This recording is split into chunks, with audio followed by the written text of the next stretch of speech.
Welcome to the Ottawa Police Service Diversity and Race Relations section in partnership with Compact and the GLBT Liaison Committee to the second annual Human Rights Learning Forum. You can give yourselves a round of applause for that. Staff Sergeant.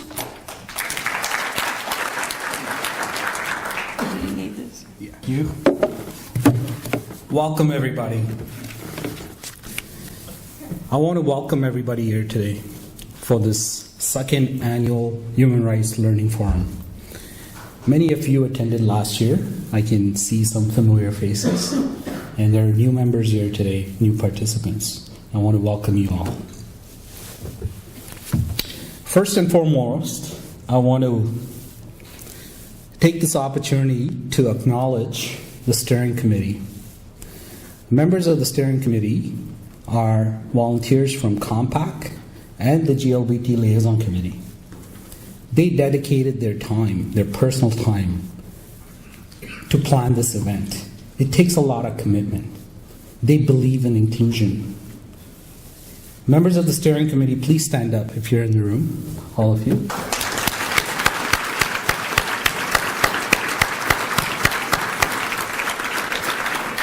And my section is a 3-person unit. Without these people, we wouldn't be here today.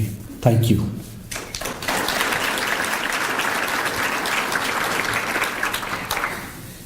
I also want to take this opportunity to thank volunteers from the Canadian Institute for Conflict Resolution.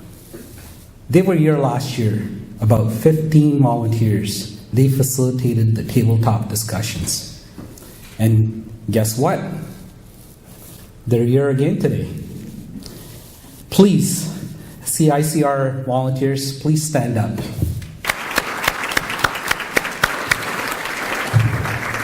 Thank you very much for the work you do in the community. These are true peace builders. They build peace in our community. And we appreciate the work you do. So put it in context, the background of this event started off last year. Again, the Human Rights Day is December 10th. It's an international recognition of human rights. It was 1948 in Paris, France. There was a Declaration of Universal Human Rights that was passed, and it was adopted by many countries. Mostly, that's a core foundation of a democratic society. Our rights are protected. The people in this room are the guardians of those rights. We all have a shared responsibility to protect those human rights. Now, Canada values its diversity. Our strength is our diversity. We have our own Charter of Rights that came into effect in the early 1980s, where our rights are guaranteed. And to move further, from early 1980s, we moved on to 1988. The Act is a legally binding policy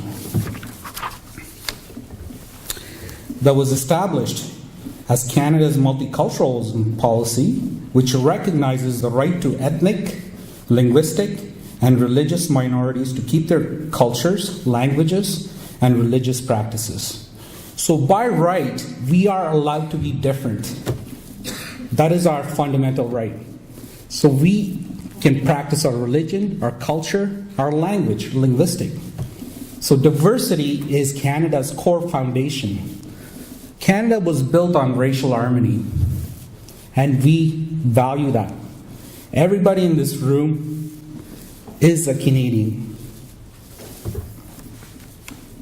Now, we need to appreciate that, what we have. There are countries out there that do not have those same opportunities and rights. We need to embrace that, and we can't take that for granted. And we can't let what's happening around the world impact us here. So last year's session was our annual session. We talked about competing human rights. We explored human rights and all the different intersectionality, how it competes with each other.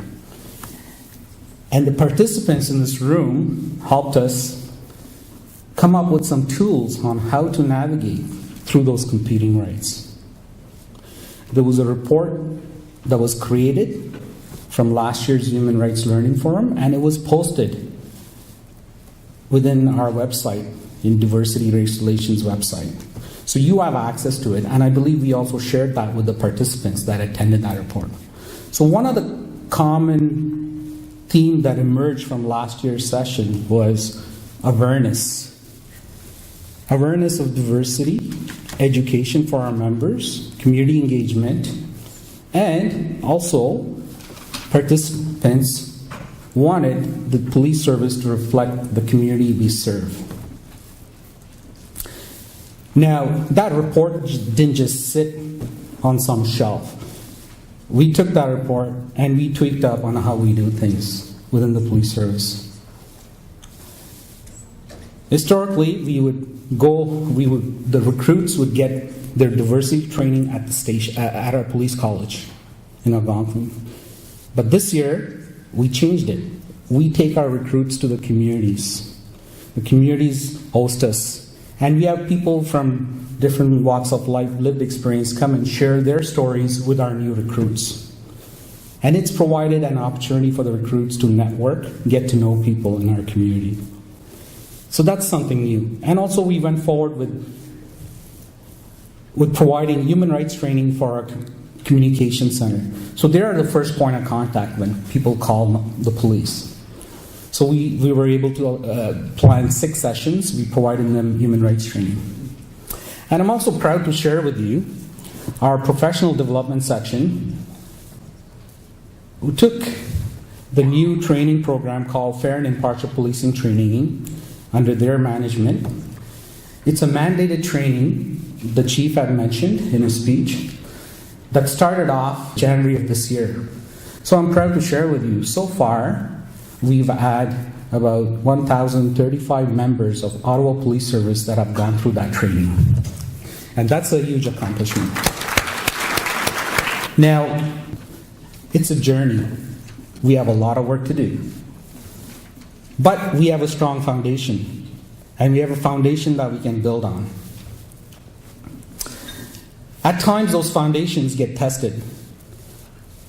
But it's the trust and confidence that we have with our community that helps us get through those tough times. Now, another recommendation was made last year from the forum that we need to host more of these sessions. And we need to look a little bit more deeper into biases, how biases impact people's behavior, perception on how you treat people. So taking those recommendations, we formed a steering committee and we planned it for today's session. So today's session has to do with the theory and science of human biases. The objective here today is to learn the science behind implicit bias.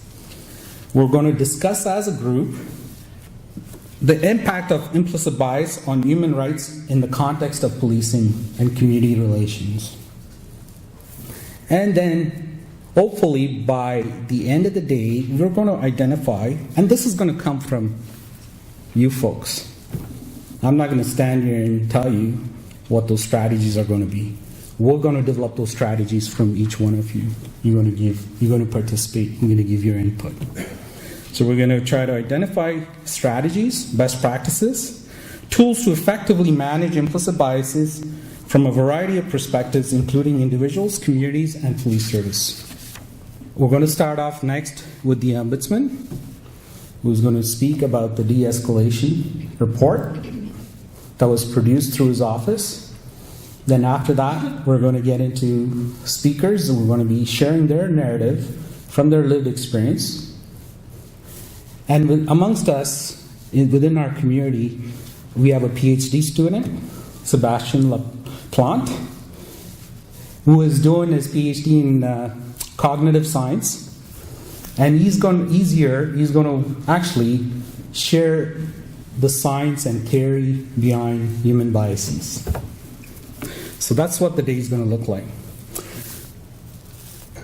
To set the stage, I would like to share a quote with you from our former Prime Minister Pierre Elliott Trudeau,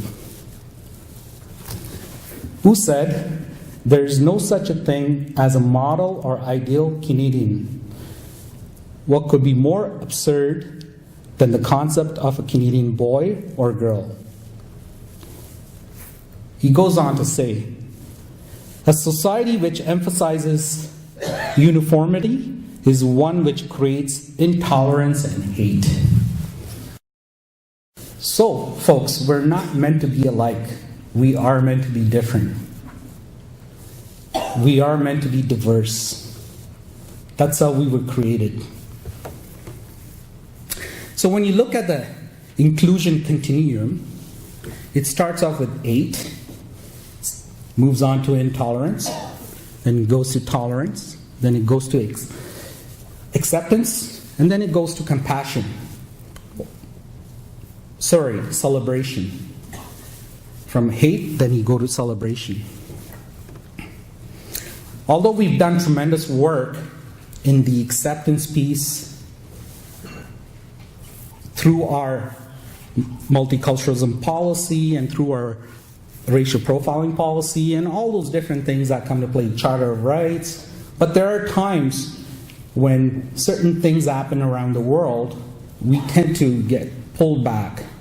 We're not there at that celebration piece, which means we have work to do. We need to get there. So this, for example, the hate-related incidents in the city was a perfect example that we have work to do. Now again, that work starts at home. Parents speaking with their kids. Teachers speaking to their students. Addressing hate and intolerance is a shared responsibility. It's each one of you, it's your responsibility. And we need to continue this journey to reach that inclusion continuum to celebration through collaboration and partnership. Today's session is an opportunity to self-reflect and build that awareness of our implicit biases and the impact it has on people and the impact it has on how we treat people. I want to share a famous quote. I love quotes, you can tell. Carl Jung, a Swiss psychiatrist in the late 1800s, said, "Our differences can irritate us. The differences that we see in people can irritate us often. But we need to look at it as an opportunity to learn more about our own self from that experience." So, I ask you to be open-minded today. The topics we're going to discuss and the issues that are going to be shared with you could be sensitive in nature. It could trigger emotions. After all, we're all human beings. We have emotions. But we will approach it with respect, dignity, and humility. When nobody loses, everybody wins. On that note, I will ask our MCs, Constable Shane Lebeau and Miss Adrienne Cadet, to walk us through this journey. Adrienne is a very respected community leader. When she's not teaching at Woodruff High School, you can actually tune her on FM 89.1 Sunday mornings. She's a co-producer for Black and Black talk radio shows. On that note, thank you.